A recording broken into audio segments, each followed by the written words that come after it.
Yeah, it would have been this or a Leona as far as I'm thinking. This is a safer play for them. Team Liquid really happy to play tanks up in the top side here. It could be their last day of Worlds, and no, it goes with the Gangplank. They're going to put impact on a champion that you can generally leave alone and will still have an impact on the game. And Liquid fans, I challenge you. Put the draft side by side, what we saw in game number 1, now what we're seeing in game number 2, and just pick your favorite, because I think coming into Worlds, Assassin for Jensen, being able to dominate the laning phase. Weak side top laner for Impact with great global accent, and maybe the best aggressive bottom lane and jungle on the patch. This looks so much more promising, Jatt. Yeah, I'm pretty shocked that they were able to last pick Gragas with the priority that Xmithie and TL has had it so far in this World Championship, so quite happy about this draft for Team Liquid, and we'll see what AHQ is going to do, because it looks like they ended up going with a lot of counter matchups. We saw Vizichachi able to pull out ChoGath as a counter matchup to the Gangplank, and I said at the time, hey, maybe we'll end up seeing this in the quarterfinals. But this was also several days later. Ziv has potentially been able to refresh on his ChoGath mechanics, since he's a such old-school top laner who has played it much in the past. And now I'm going to throw this one out there, right? Do you guys watch The Simpsons, Simpson fans? Yeah, have you seen? Pretty sure. I've watched like the first 300 episodes. Okay, have you seen the episode where Homer tries to build the barbecue? That one, no. And you see the box, and then he lowers it, and he's like, why doesn't mine look like that? I feel like when you have a look at Liquid's lineup, right, it's like perfect. It all fits together. Everything's coming. And then you look at all the counter picks that you kind of see on the side of AHQ, and you see where it's going, but then you say, why doesn't my team comp look like that? I feel like it's just such a strange... This is... A lot of the champions like to go backwards, like to kite out. Then you have a supremely hard engaged AD carry jungle duo, and I just don't see, apart from a lane counter pick, what ChoGath really does in this composition. Well, it's going to be an exciting game all the same. AHQ may be eliminated, but Team Liquid still have a chance at being the one and only North.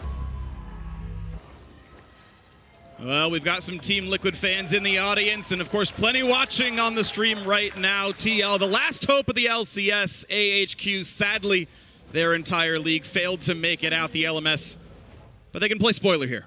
They certainly can, and once again, we have a very scientific comp coming out of Liquid. You understand exactly what this composition wants to be able to do. They have a very good 2v2 in the bottom lane. They're going to look to gain pressure in the mid lane, rotate for bot lane dives. They have the Gangplank to supplement all of that. However, on the side of AHQ, they have picked purely for lane counters, I feel. And when you do that, you must win lanes. And it seems like they at least have CC follow-up to chain with the Jarvan gank. So TL will probably look to either 2v2 mid and then crash that pressure bot lane versus just winning 2v2. AHQ is going to be looking to either kill Jensen or go up top and shut down Impact. And with the one thing I will say about the AHQ comp is I feel like they do come online slightly earlier. Ezreal at 2 items outperforms most AD carries that are currently in meta, especially once the transform of the Muramana is there.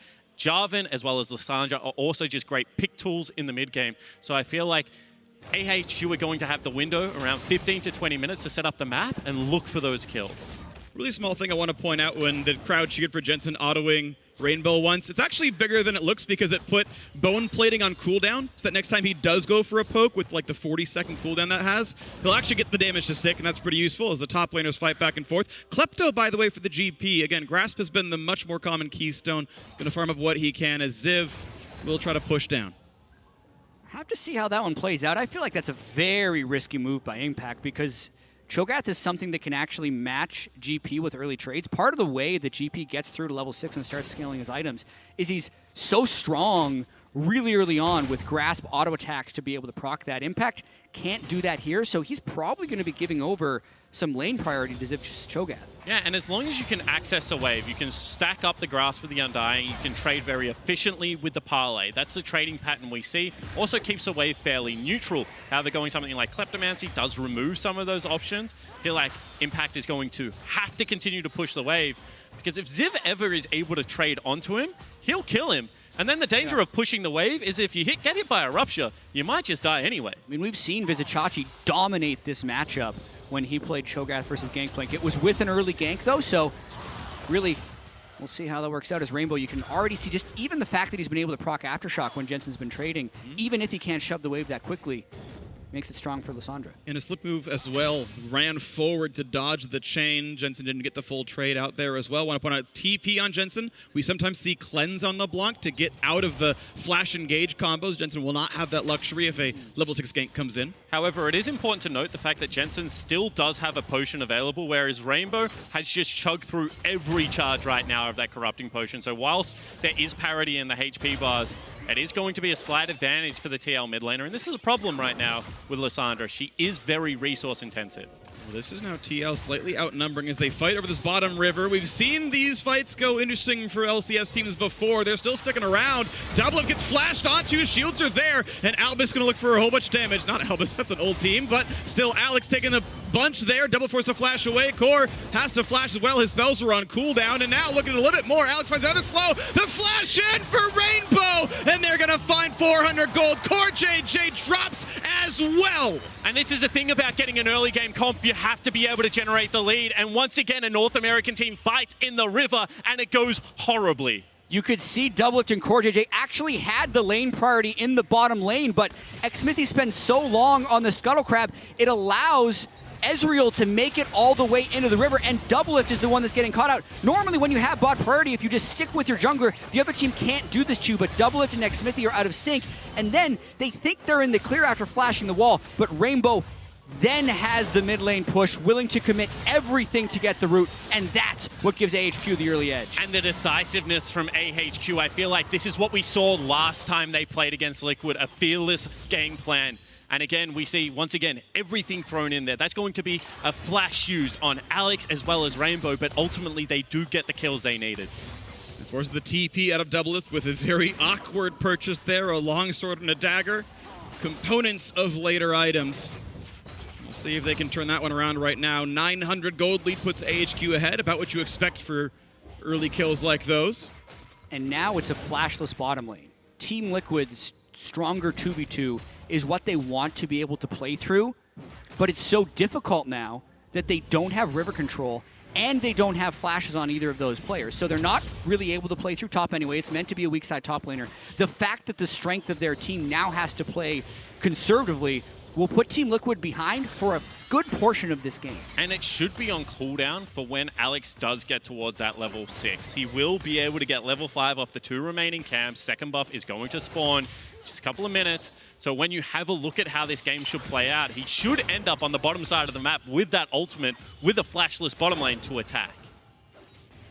TV comes back into the top side now as well. Managed to get pretty decent recalls on both sides. Impact with Sheen plus some extra mana regen.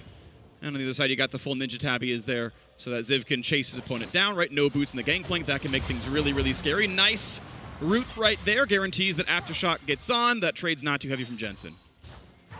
I wonder where the next play is going to be, because it's also the level 6 Lissandra that often wants to try and go aggressive. That's why Xmithie is here shadowing Jensen, worried about this play. The 2v2 from Lissandra at level 6 is pretty strong still.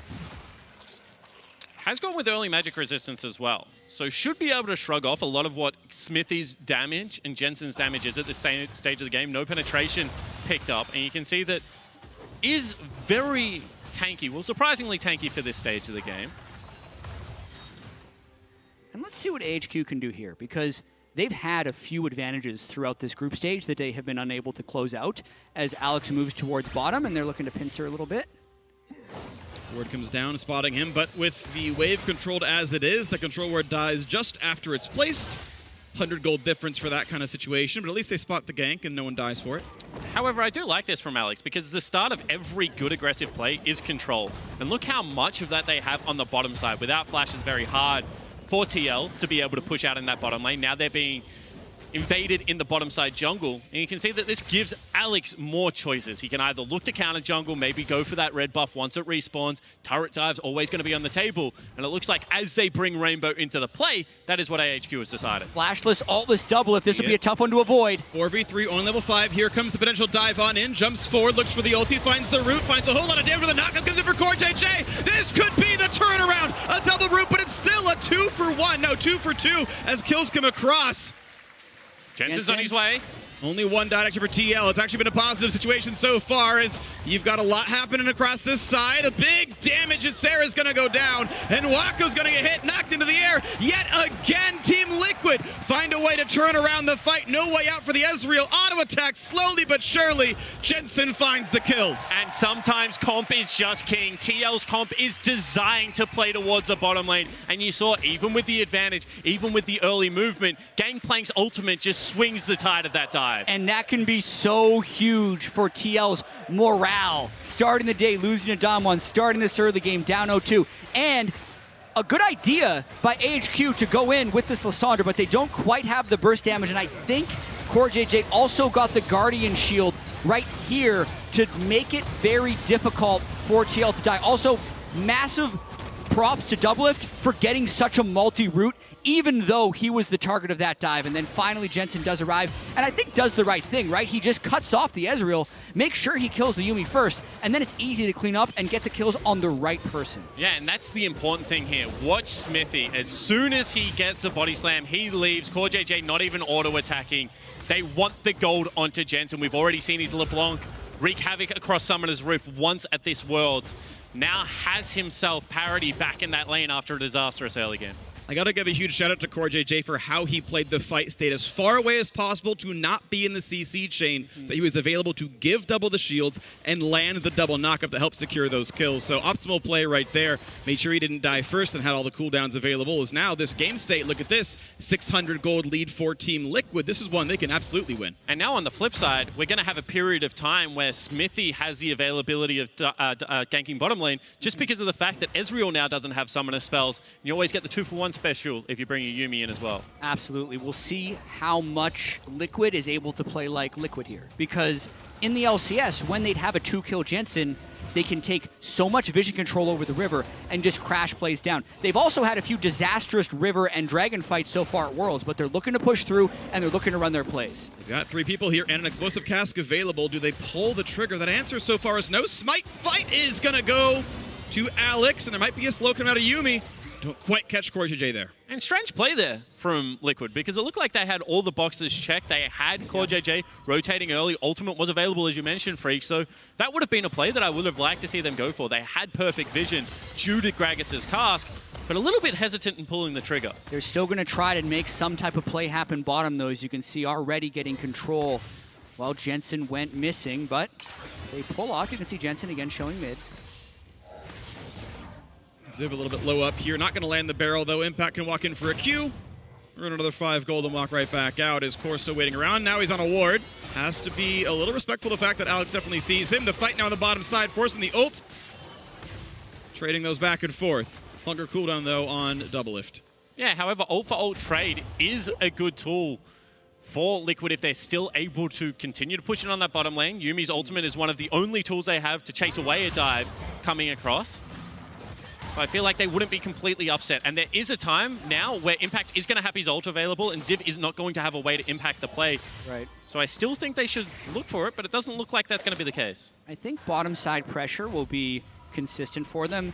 Have to give credit to Impact using an ultimate bottom, going Kleptomancy, not Grasp, and still being at CS parity with Ziv. So helping keep Team Liquid in this game. And it's just about bottom side pressure and whether or not TL feels like they need to rush in this one, which with the normal Team Liquid composition, they don't typically have to, but you do want to see them eventually get control of the bottom side and get that Mountain Drake. And I don't think it's about rushing. I think it's about looking for the plays that should be yours. You know, when you don't have summoner spells available on the bottom lane, when Yuumi's burnt the ultimate, that should be a time that you look to go aggressive because you do have tools. Sure, they still have scaling options available, but I want to see a decisive Liquid come out because you feel like they should beat AHQ. This is a game that lots of people would be taking for granted in this group, but they have to be able to beat IG if they want to proceed in this group stages.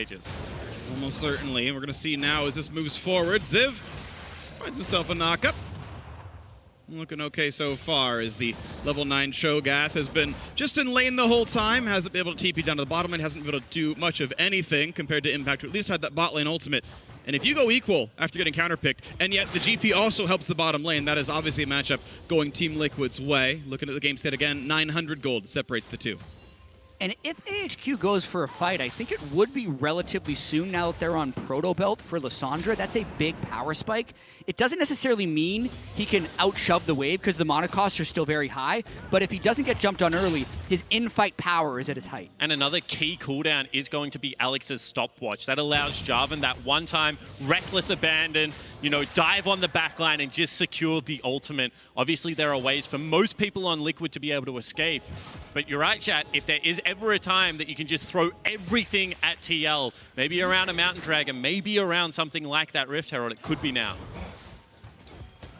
A little bit of damage there, no electrocute triggered though, and Jensen just clears away some minions. And I think we also have to keep in mind, AHQ hasn't been the best team at having advantages in closing or getting the right play started. So TL does have control of this, and we're wondering if AHQ is going to be able to make the right play. You'd think would want to do something around Jensen in the mid lane, who's gone cleanseless against Lissandra, but Alex hasn't been able to find any approach and is actually falling fairly behind in this game. There's the Mount Drake attempt now, 14 minutes into the game, but it is being hit. The control ward's inside the pit. Team Liquid control bot and mid lane, and no one is even approaching the river right now. This should be a pretty easy pickup now. Still no answers being seen. In fact, the Jarvan's top side anyway. And when the game is like this, when they're splitting the map, I always love to just cast my eyes to the minimap and check out what the top laner did.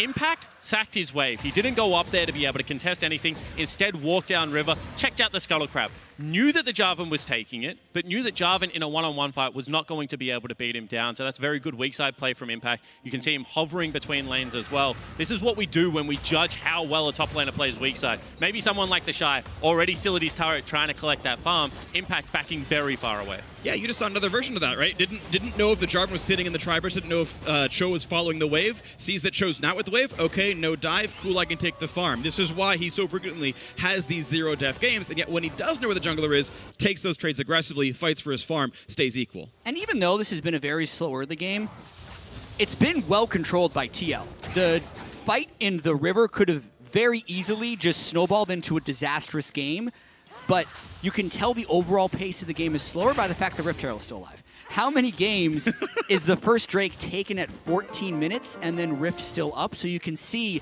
that AHQ actually had that first early chance to take control of the game, was unable to convert, and now TL is kind of back in the driver's seat. And you can actually see TL think their way through a lot of these plays. You can see that maybe it is going to be Herald on the card next because CoreJJ deploys straight to River. You can see DoubleLift flipping into the top side of the map.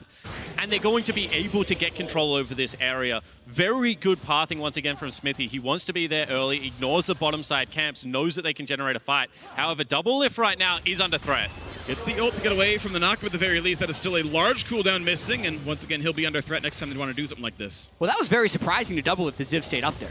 That's actually the play that TL ran against Domwan to pick up a kill in the top lane. It's the fake swap where you're expecting the top laner to go, and he doesn't. The fact that he dodged that is fairly beneficial for TL. Once again, trading blows with Rainbow as Jensen as the Herald is under attack, but now Alex is here. This Smite fight could be a bit difficult. Looking at the eye going down, the Smite comes over, nicely done there, and 1,000,000 damage comes across. Xmithie's already gone. AHQ is showing big signs of life. And as much as I praised TL before, you have to criticize them there for taking an undermanned Rift Herald fight. The fact that Ziv had done the fake swap and stuck around, Impact was in the bottom lane, so therefore TL shouldn't have stayed on the Rift Herald. If they just wait, eventually Ziv would have had to match that wave, then they could have gone for the Herald. Because there is no lose situation there for TL. They have a stronger 2v2, so if Ziv stays top to try and fight over the Herald, they're just going to build an advantage on the bottom side of the map. If Ziv never collects that, you're going to have an out-of-control Gangplank, so completely agree with you. That is an overreach. And this is what they need to clean up. You already see Jensen has rotated into this top side. DoubleLift respectful of this. Oh, here comes the ult, and look at the immediate knock of ults from Fog of War. Waits that little internal cooldown out, and now CoreJJ just walks right away after that kill comes through. Much better decisiveness from Liquid. They are able to pick up the kill, and you can see that they are also managing to farm the mid-lane wave with Impact. That's a teleport they also got out of Ziv there. Very nice setup on the play. That was a lot of damage very quickly. Yeah. Ezreal just evaporated under the turret. Now they move straight to mid. They can threaten to dive on a Rainbow. Now that ultimate should be available to save him in case there's anything too spicy happening, but you never know. A TP defensive comes in. They are somewhat hiding it as well by not putting it on the outer turret, but Nothing to be done there. Out they go, and Team Liquid call out the dive. They'll just take the farm and walk away. Okay, so now let's take stock of what's happening on the map. Liquid need to reset, and this is a great read from AHQ. They immediately drop the Rift Herald. They're either going to pull them out of the reset, which means they're not going to have the control wards or the items to fight, or they're going to get this turret. A lot of damage at the very least. Xmithie could be in danger. Walks backwards, stays alive just enough. Explosive cast. Not going to find the engage, though. Not going to immediately finds DoubleLift. There goes the turret. Here comes the attempt from Jensen, but no. Once again, they find Xmithie, and Gragas goes down twice in a row now. The re-engage on Ziv likely to not happen. Jensen in the wings going to find a root. There could be something. Impact coming over as well. Barrel chain lands. Half HP left. They're still looking for ChoGath, forcing the flash out. Here comes the root out of Yuumi, and they're going to get a lot onto Impact. Might be the re-engage. Ulti finds absolutely nothing, though. That cannon barrage hits nobody. Good read by AHQ overall, and again, TL end up taking a 4v5 fight. You thought maybe the teleport would be enough to share or push AHQ off the turret, but Jensen kind of this whole time was looking for a flank in the back and never quite found it. But look at where Impact is again. This is another time that TL are trying to defend a mid lane turret at a numbers disadvantage. There is just no way you can pull Impact into the playing time. So despite everything going right, that is a good ultimate from Xmithie. Jensen gets so many people on that. It's still just going to be a one-team fight for AHQ. AHQ has Lissandra. The way they win is going in, Lissandra ulting a person and winning the fight. The engage is so darn reliable when compared to how many compositions have to function now, and TL is just not respecting it there. And I feel like the power of Yuumi in those fights can never be understated. The continual heals that come across, the ability to make someone slightly tankier than you would expect, and just the additional chase and damage that you are able to manufacture. She's an invisible champion, so it's very hard to gauge the skill, but so many times I hear people be like, a 1v3, but really, Yuumi doing more than a fair share of lifting in those fights. Yeah, and especially after so many of the nerfs, Yuumi's laning phase is really weak, but the scaling is wicked good. And that's why we often see the Garen Yuumi, because you get a bunch of Relic hold into it, you get the Ludens. So, yes, the early game bottom lane was unable to play through any sort of advantage. Ezreal Yuumi's very weak. The later this game goes, the better the Yuumi gets. Xmithie just knocking down a ward right now. Yuumi not quite finding any poke just yet, but going toward the Athene's build, the more supportive of the ones. I definitely have seen a lot of the Luden's Echo builds where you really do funnel into her. I think that's usually when you have the Relic Shield teammate. Ones like this, it's going to have extra MR, extra CDR, extra shielding, extra healing. And so now we're entering the stage of the game where I feel like AHQ have kind of botched their lane assignments. I would love to still have the ChoGath into the Gangplank and be playing a heavy 1-3-1. So they've had to give up their own blue buff to recover the lane states. Now they've found this, what I want to see them do is shove this mid lane wave up as far as it can possibly go and look to try and chip down on these outer turrets. In a 1-3-1, if you have mid lane priority, you guarantee first move to every single play, and you should start being able to pull this team fight comp apart. Game state right now, 2,000 gold difference. Team Liquid with non-combat Drakes. Ocean and Mountain. Next Mountain spawns in 3.5 as they once again look at where they can be. Impact took some time toppling. Couldn't knock down that turret, though. Still, the only turret TL have taken is that bottom outer a long time ago. AHQ broke mid. That's it for them. As Xmithie takes down a blue buff and waits for Jensen to come over to hand it over.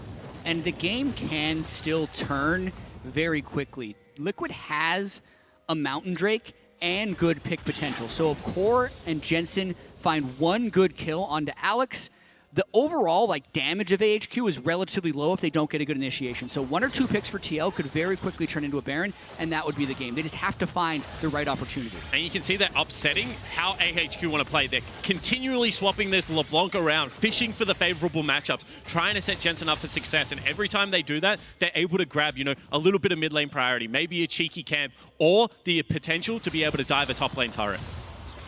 And it's at least the claw away. And you talk about getting around into lane matchups. Team Liquid very much up in farm. You're seeing 20 for the Gangplank. Only a few for the LeBlanc, but 30 here for the Xayah. So just acquiring gold at the very least is giving TL a mid-game lead. Yeah, and overall, I think Team Liquid should be relatively comfortable with their state in this game. As a team, they've had pretty good macro. You'd think that, especially after being able to come from behind against AHQ, they'd be confident in their ability to do that again.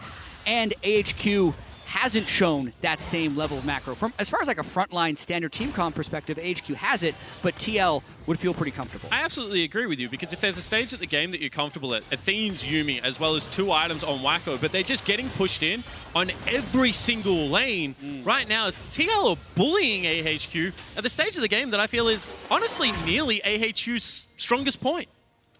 Well, they might be running out of opportunities then on the AHQ side as the pushes keep going in, and maybe NA fans can breathe a little sigh of relief as Team Liquid do look to be in control right here. Jensen still putting auto attacks down. 2 more knock the turret. There it goes. And another turret on the board for Team Liquid. And they take the push lanes into another turret. And with a small reset here, I think we have a little bit more time to talk about the comps. One thing that I'm thinking about here is the front line for AHQ could end up being very strong. Jarvan ChoGath, which makes it okay in 5v5 team fights. But beyond that, they don't have good sustained damage. So it's like they have the front line of a traditional team fight team, but not necessarily the sustained damage. So I like the thought process behind it. However, I do feel like they have to come from a different angle, because what we've seen traditionally, if Xayah is playing front to back, is that her feathers will just draw you in, and then all of a sudden your damage dealers cannot chase onto what is now a big gap between, you know, the feathers. Oh, hold the thought. Almost finds something. The ult actually got burned. Jensen managed to bait that one out, pulling back just in time. Yeah, really nicely played from Jensen. So what I'm saying is, if you're Alex and Ziv, you have to be very aware of how many feathers DoubleLift has put into you and kind of the separation between yourself and your damage dealers, because it can be very easy as a Xayah to split up these fights. That Lissandra ultimate, she's a fairly easy target. Only has flash for the disengage, tries to wave clear, does so pretty cleanly. Turret at half HP, Team Liquid not getting a lot of damage in. So HQ get the safe wave clear and keep their base alive. We had seen Impact fight with Ziv a while ago. That seemed fine for the Gangplank. He's still farming up. There's a few more pieces come through, and also looks like an interesting build on the Gangplank. Looks like we might have another lethality Gangplank on Summoner's Rift. Steric's Gauge is surely to stop the ChoGath or the Lissandra from being able to burst him. Yeah. This could be a lot of things. Even Essence Reaver builds out of that one, so we'll see what it actually turns into, but wait to see. Not going to find the barrel chain just yet, but the Mountain Drake, number 2 of the game, is alive. Alex puts down the flag, which means the engage angle is shown. Ziv finds a silence, knocks up, and they might go for Xmithie. He's been the target the last few times. Rainbow's ultimate's almost back up, so as soon as that is, we can see a fight. Giant root, though. They force Alex away, and here comes the re-engage. Xmithie pops the stopwatch. Impact very, very low. Cannon Barrage buys some space, though. They knock in Rainbow. The charm there as well, and a kill comes through to DoubleLift. The second root comes through on a Ziv. He put in the second chain, forcing the flash out. And you can just see how hard these team fights are going to be. That was nearly perfect. Multiple angles, as well as the ultimates available for the fight, but you can see the stand and deliver power of Xayah is unmatched on the current patch. DoubleLift just able to swing the fight. Yeah, up to a 450 gold bounty because his CS is so high, and he's on a 2-killing spree. So DoubleLift getting the majority of the team's gold now, which is exactly what you want to see from TL. And the story of DoubleLift in the North American LCS is just so fun, because I know people will point to, you know, Jensen exploding this team into the international roster, or CoreJJ's addition. But watch the AD carry of Liquid, because his addition is what made this team a championship contender. Gets the double root, gets so much damage out, kiting back beautifully, is never in threat range for this fight, and just pumping out consistent damage. And on the other side, Rainbow attempted his all in initiation, but he burned everything on a Gragas, who just had a stopwatch to prevent it from being lethal. And then when you go into a fight as Lissandra like that, and you don't actually lock down a carry, you're probably just going to lose the fight straight up. We reset now. Second Mountain Drake, of course, already equipped by Team Liquid, and they've brought the gold lead now to 3,500. This blue buff easily handed over, and you have to believe their eyes now turn to a Baron setup as top scuttle not being fought over. The 2.5 item situation here for DoubleLift, QSS plus a BF sword. And it's probably too hard for Liquid to think about this in the midst of a game, but average win time is important in this group. If we're at a 4-2, 4-2, 4-2 time, you'd want to try and do something faster, but they at the same time don't want to throw away their lead. Jatt, just take the win. Like, at the end of the day, you're going to have to play a tiebreaker somewhere. That's what they're thinking. Absolutely it is, and I think that, you know, we see that they are on the path towards that. QSS picked up for DoubleLift. He recognizes one of the only ways they lose these team fights now is if he gets caught out. So just stay safe, build up to the Infinity Edge as your third item. They go again. Oh, DoubleLift forced to burn the ultimate to stay away from this one. Still going to find a bit of damage. Looking for the root, though. Once Alex finally goes in, might win that duel, force a flash away, finds the root now on a Rainbow, and it's already 1-for-0. That's already Wako dead. Self-ult now out of the Lissandra. They might find the re-engage. They do. Impact grabs kill number 2. Ziv nearly invincible, but cannot find someone to kill. Just slowly waddling away, getting a knock-up, and now you can turn the attention towards Alex, then back towards Ziv, then back towards Ysera, and that's going to be going to sleep out of that one now. Once again onto the ChoGath. Tanky, but not tanky enough. It's kill after kill after kill after kill for Team Liquid. That's the fight that Liquid needed to break this game open. And when we get to the replay, after TL likely takes Baron, you have to look at DoubleLift and how he played that fight, specifically around his use of Flash. The timing was perfect, and it was exactly what we've been talking about as far as bringing the feathers through the team towards the back end of the fight. Yeah, and I mean, the setup there from AHQ was probably as good as you could hope. Mismatch numbers once again on the mid lane fight. But as we mentioned, you have to be very aware as a tank how you're playing against Xayah, because if you're Lissandra, you cannot enter this fight. Look at all the feathers that Rainbow is so aware of. Finally goes through the flash from DoubleLift, rips them back, and all of a sudden Rainbow up the paddle, up the creek without a paddle. Rainbow saw the play.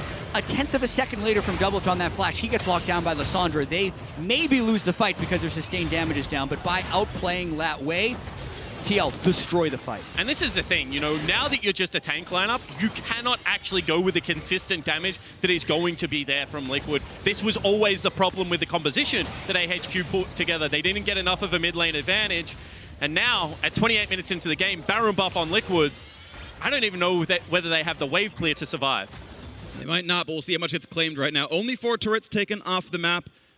Looks like the side lanes still have their two turrets alive. You can see that's where some of the pushes are going. Top being ignored, but bot pushed in. And now this could once again be a very long, drawn-out game, kind of the way we saw down one play last time around, you know, waiting for the item spikes, because you have Baron, you have the ability to siege right now, but you also have, you know, another Infernal Dragon going to be spawning. There's also the other way of looking at it, that Rainbow would need to engage to make this game end, and if they go too far, well, they could brought just be him over. in. The cast says, please engage, please drop down, please die, and indeed he does. Team Liquid 11-5 out of this one. Yeah, and look, I didn't account for the fact that maybe AHQ would be the ones that look for the initiation, as Jensen, again, a hell of a lot of damage. Poking them down lower and lower. Yuumi only has so many healing charges, and TL putting the damage in faster. Mid lane inhibitor cracked open. The turret is gone, which means the inhib is the target. And who's going to really stop Impact right now? The third barrel comes across. Wako pushed off. Xmithie only going to find some poke, but the mid inhib is down. Almost 30 minutes in, and TL looking inside the base. It's still 5v4. You talk about win time. It's only 30 minutes, and they can look for the Nexus turrets right now. The chain's coming across. Jensen can't quite find the root, and TL with the teammate knocked up. Impact forced to flash away, but the re-engage for CoreJJ might mean the kills come across. Wako barely staying alive as the respawns do come through. 5 members of AHQ might stop the push, but TL don't find the autos on the turret just yet. They might look for Rainbow. Ult comes across for Ezreal. 1 turret now down. Looking for the re-engage. The root onto Ziv. TL staying around. They have the ocean region. The health bar's not too bad right now. When does the next cooldown get burned? Alex in the front line, still 2,000 HP. Wako forced backwards yet again. The turret under siege. Team Liquid looking to close it out in fairly short order into the back line. A great disengage for Wako. That's a pickup. This could be a re-engage, or will it be the Nexus? Team Liquid diving in, but dying all the same. A 1-for-1. 4v4 on the map right now. Impact getting backwards, but TL still sticking around, trying to find those last little bits of damage. Minions flood into the base. They're going to go for the Nexus yet again. They should be able to close it out, and they do. Team Liquid still in control of their own fate. And a nice ending there by Team Liquid after giving up 2 kills in the early game, especially with all the baggage they carry into the World Championship, knowing that this was as close to a must-win as you're going to get without it actually being a must-win. So 31-minute victory by Team Liquid. Now their eyes are set on that final game they have in the day against IG. Yeah, and this time around, I felt like they had the correct recipe, that they followed the steps necessary. A little bit of a botched step at the start there with the fight in the river, but afterwards were able to regain control of the game. And it is very easy to identify when Liquid is playing well, because a lot of the steps they're taking are very obvious and make a lot of sense. But I feel like that's what they need to consistently be able to do to get out of this group. And if we talk about consistency, the performance there by Impact and Jensen was back to what you want to see out of them. 305 on Impact's Gangplank, 503 on Jensen's LeBlanc, and both of them very solid contributors in this game, where the solo lanes were mostly isolated. They're going to need to do that against IG. Well, they fought IG last week, and Invictus Gaming came through with the win. Team Liquid probably need to